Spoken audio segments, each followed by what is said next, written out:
The styles of climbing. Maybe the best way to get to that place is free soloing.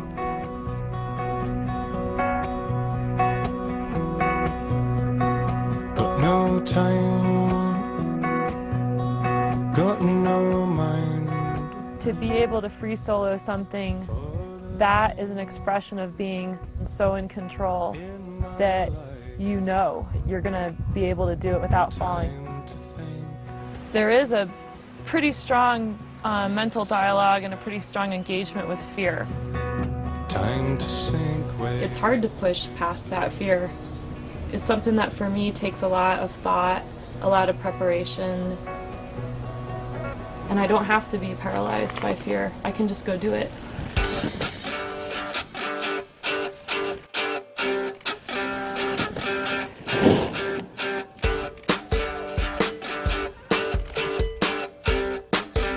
No matter what the discipline, Steph Davis is always pushing her limits. I'm climbing my hardest. You know, there's going to be a lot of times where you're sort of out of control, and you know, that can be really appealing. But at the same time, I want this sense of mastery to be really, really solid. With free solo climbing, it's about raising the level at which I feel solid. Raising the level of ropeless climbing has led Steph to her most committing route yet, the 1,000-foot per vertical sanctuary on the legendary Long's Peak Diamond. When I was younger, climbing up here all the time, it was like this humongous dream of mine to free solo the diamond. But if I'm going to go up there and do that where it's death consequences, I have to figure out how to have the right mindset and what that means to me, and I'm going to really learn something.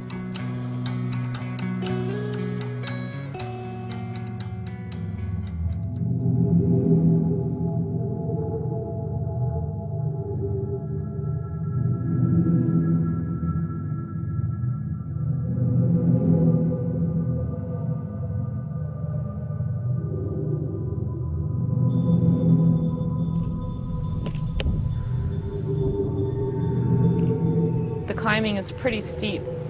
It's vertical or overhanging. If you fell off, you'd go down about 1,000 feet.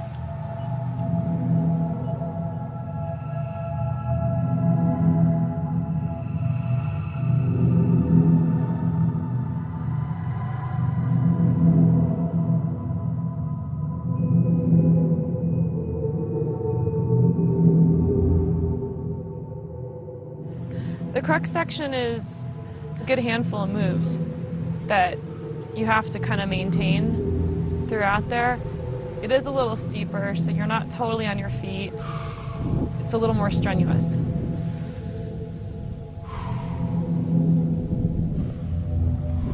I'm just looking at the rock, thinking, be relaxed, have good feelings.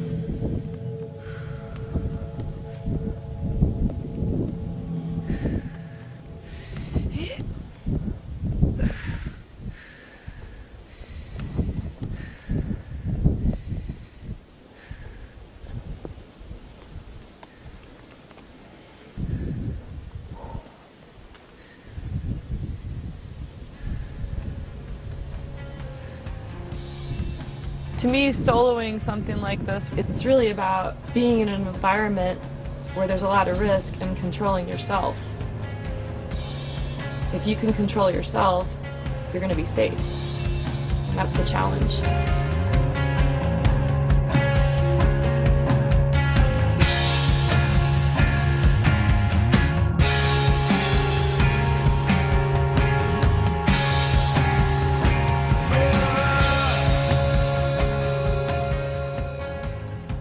As the years go by, the standards that define the cutting edge get pushed further and further. And we're already catching glimpses of the future. When you can free solo beyond the realm of control to the point of falling.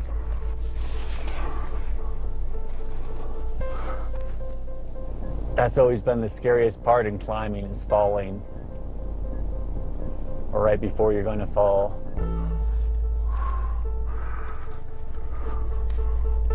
When I thought about free soloing, I'd think about the moment over and over again of when I would detach from the rock, and that would be it. It would be my death.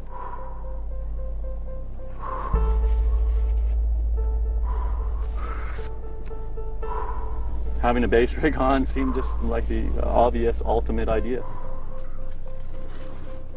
When I have the rig on, I know there's more after that point where I detach from the rock.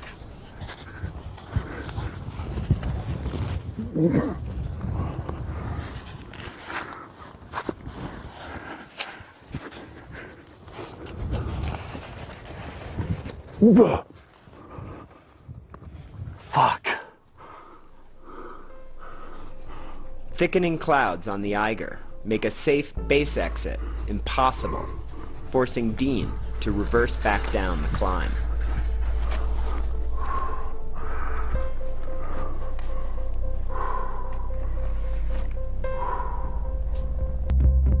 Which led to the baseline.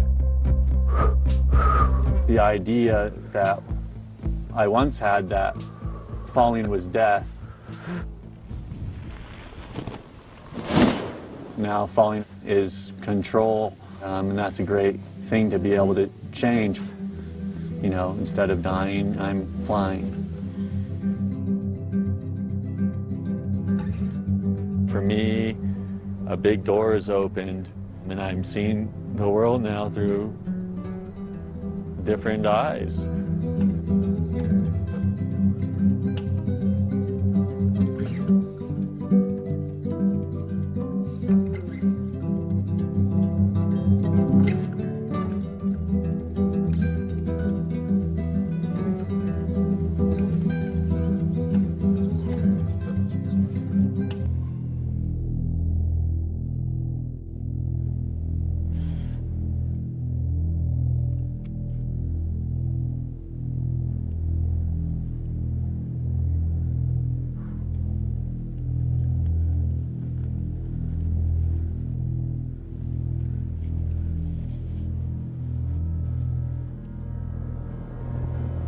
I'm really aware of the exposure, you know, and then I break through into that calm, focused, heightened awareness that attracts me to all these things.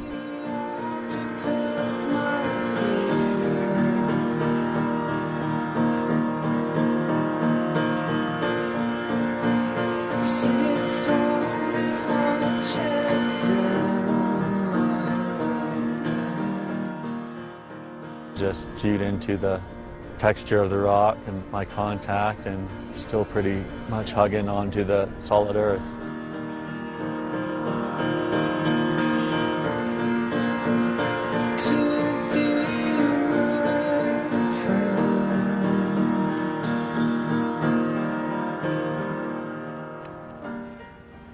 The thing that I'm getting out of pushing my limits is that I turn impossible to possible. I turn something I haven't done to something I'm doing.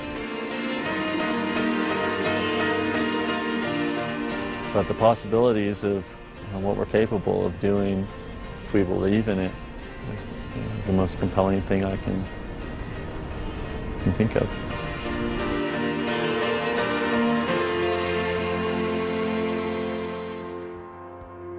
Vacuum on your back where you're lifted up, perfecting the shape even more and really flying.